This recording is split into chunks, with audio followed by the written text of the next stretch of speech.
Okay, well, I'm going to start off with some pictures of the finished product just to show you that there is a worthwhile finished product, because I went a little off the rails. I started out without much of a plan. I knew I just wanted to make some masculine cards. So I picked out some images that weren't floral that I thought I could make with some, some blues and some purples, some browns, some grays, just to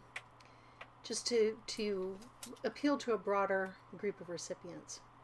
So I started out with this cassette tape, and the second stamp is actually called Ocean Waves, but I think it looks like music, kind of a 70s groovy graphic representation of music, and so I've always used these two together. Now both of these from Picket Fence are retired or no longer available new, but I'm going to link some currently available alternatives in the description box. So I just start out stamping these using my Tim Holtz stamping platform. These are also not available in the US any longer. If you are outside the US, you can still buy them. But of course, the Misty stamping tool is available, and there are some other alternatives. And I'm using a pressure tool just to get a better impression. Now I do need a lot of chances when I'm stamping, particularly when I start out without much of a plan. So I've got the cut paper. I'm just going to go ahead and stamp a bunch of times. I really need a bunch of thank you cards, so I'm going to go ahead and just make a lot of these and see if I can get all of them to turn out, which took some effort in the end because, again, I started without much of a plan. But I'm stamping the cassette tape in the waves, and then I'm going to clean the stamps before I put them away. And I'm using just a car chamois here that I've cut up. It's not as nice as the Lawn Fawn stamp cleaning chamois, but it's a similar material. And of course you get enough to make a cape or a bathrobe when you buy a car chamois. I live in a really humid climate and stuff tends to mildew here, so I like the fact that it's basically for a season and then I can throw it away. Now this image is a typewriter, which I felt was also fairly masculine or neutral. This is a Bow Bunny stamp, which is also retired, but again I will link some currently available alternatives. This Bow Bunny stamp is silicone, it's not photopolymer, and I have to say silicone stamp so well, so easily. So I don't know if the material is shorter lived or more expensive or why more stamps aren't made out of silicone, but I really like them. So after I've got all of my stamping done, I decided I needed to put some little sentiment actually on my typewriter paper. So I went back to the sentiments that came with this set, and I'm going to put this little line of faux typing on my typewriter paper that says "just wanted to say." And I think that would go with pretty much any occasion. So I have this need for thank you cards, but if you wanted to say happy birthday, the inside of the card could say that, or happy Father's Day, or whatever it is you wanted to say. I use thank you cards for retirement cards. I like to thank people for the pleasure of working with them, but just wanted to say covers a lot of ground. So here's where I kind of went off the rails. I did some ink blending with some Altenew inks and some Stampin' Up inks. What was I thinking? I'm not good at ink blending. I don't think it turned out particularly well. It was okay. I mean, I think that you could have stopped at the end of the ink blending. I think I could have put a sentiment on these and it would have been okay. But I just was not really thrilled at the end with how it turned out.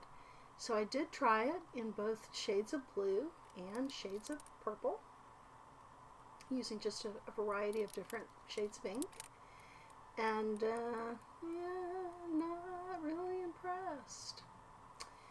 So I thought about some other ways that I could add some color to this.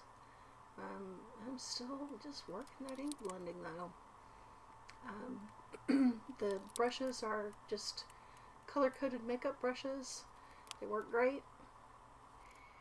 I went on to the gel crayons. Now I really like gel crayons, but this was not a good idea. I thought it would be kind of like ink blending. I would put the gel crayons around the edge of the page and I would kind of blend out the colors, and it would bring some color to the page and it would look nice, and no, that did not work. I don't think these turned out well at all. And I went on, though, to use the gel crayons in a different way that I think was okay. So I took the gel crayons and I colored the my waves of music, and I thought that was perfectly fine.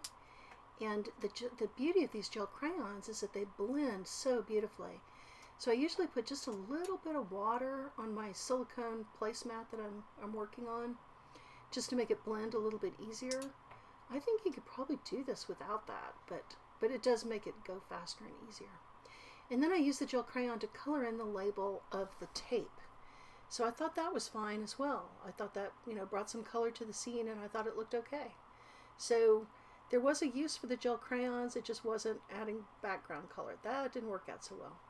I think for the background color, I really need to save that for actual watercolor paper, where I can really put some water on the gel crayons and make the best use of their blendability, the nature of the product, instead of trying to make them into ink blending tools, which they are not. So yeah, that was okay. And then I also used the gel crayon on the typewriter version, which we're going to do next, just to add a little bit of color to the typewriter. And I think that worked out okay as well. So there is a use for it. These are U.S. Art Supply gel crayons, and they're similar to Tim Holtz Distress crayons, or I think Dina Wakley has something called a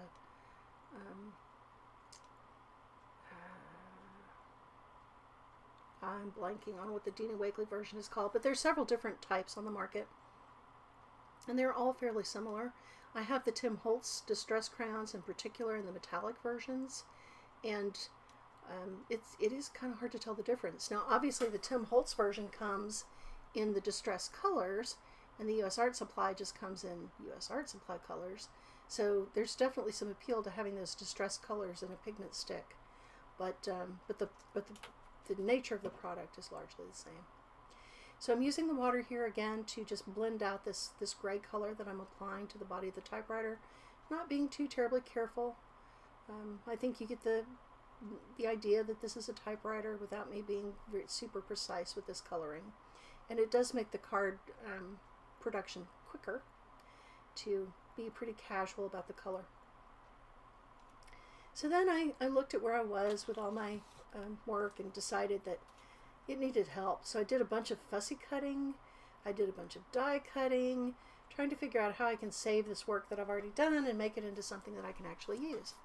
So I decided to add the word thanks onto my tapes, like it was the title of the tape, and then the sentiment "You rock" underneath to suggest that this was music. Well, I thought that was a pretty good combination. The tiny words set from Simon Says Stamp is where the thanks came from, and that is still available from Simon Says Stamp. The "You rock" in this case came from a Papertrey ink set called Agate, which is no longer available, but I'm including some alternate products in the description box in case you want to use that sentiment. And I'm just using some coordinating ink with these backgrounds that I've die cut with a variety of different rectangular dies. I used a couple from Gina Marie Designs, and if you are unfamiliar with Gina Marie Designs die sets, you really need to check that out. I've got a link. Those prices are super reasonable. I think the wonky stitched rectangle and the double stitched rectangle both came from Gina Marie Designs, and those sets are $10 a piece. Those prices just cannot be beat. So I will put the titles of those sets and her website name in the description as well.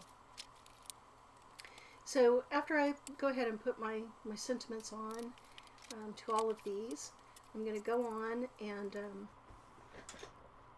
take a look at some of the other die cutting that I've done and try to decide how I'm going to put all this together. Then I'm just going to glue like crazy. So the gluing included some musical notes that I added to my waves just to make sure you understood that was music.